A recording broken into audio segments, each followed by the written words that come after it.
Today Telangana news కి స్వాగతం. రైతులు దళార్ల చేతిలో మోసపోకుండా ఉండేందుకు ప్రభుత్వం ఐకేపీ ఫ్యాక్స్ ఆధ్వర్యంలో వరి ధాన్యం కొనుగోలు కేంద్రాల్ని ఏర్పాటు చేసిందని ఖానాపూర్ ఎమ్మెల్యే వెడ్మ బొజ్జు అన్నారు.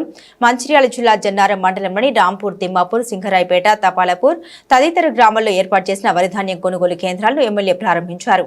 ఈ సందర్భంగా ఆయన మాట్లాడుతూ రైతులు 6 కాలం కష్టించి పండించిన నాణ్యమైన వరి ధాన్యాన్ని సర్కారు కేంద్రాల్లో విక్రయించి ప్రభుత్వం మద్దతు ధర పొందాలని సూచించారు.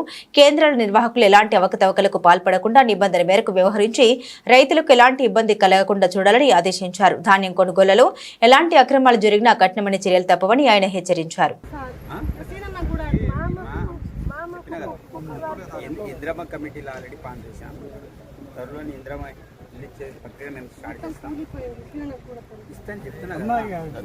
వరి కొనుగోలు కేంద్రాలని జనరం మండలంలో స్టార్ట్ చేయడం అనేది జరిగింది.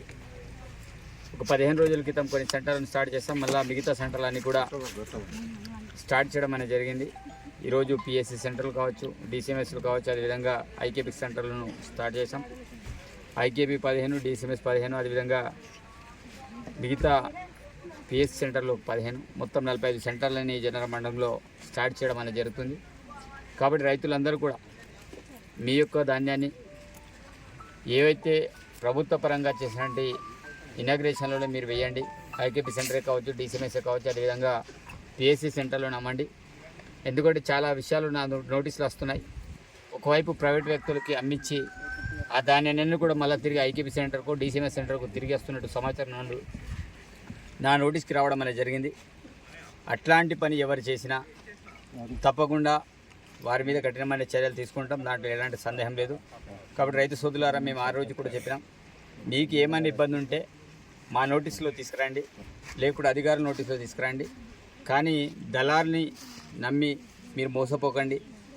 మోసం చేసే ప్రభుత్వం ఈ ప్రభుత్వం కాదు, ఇది మీ ప్రభుత్వం, మీరు అనుకున్న ప్రభుత్వం. కాబట్టి మీకు ఏ సమస్య ఉన్నా మా నోటీసులో తీసుకొచ్చి ఆ సమస్యకు పరిష్కారం అయ్యే విధంగా మేము చూస్తాం. కాబట్టి ఈరోజు ఇక్కడ రాంపూర్లో ఒక డిసిఎంఎస్ సెంటర్, అదేవిధంగా ఐకేపీ సెంటర్లని స్టార్ట్ చేయడం జరిగింది. ఈ ప్రాంత రైతులందరూ కూడా చాలామంది నెక్స్ట్ పంటకి మీరు నీళ్ళు ఇస్తారని అడుగుతున్నారు. తప్పకుండా నెక్స్ట్ పంట కూడా నీళ్ళు ఇస్తాం, దాంట్లో ఎలాంటి సందేహం లేదు. చాలామంది పూడిక తీసే విషయంలో చాలామంది అపోహలు పడుతున్నారు, అసలు మనకు నీళ్ళు వస్తుందా రాదని. కానీ మేము అధికారులతోటి మాట్లాడడం అనేది జరిగింది.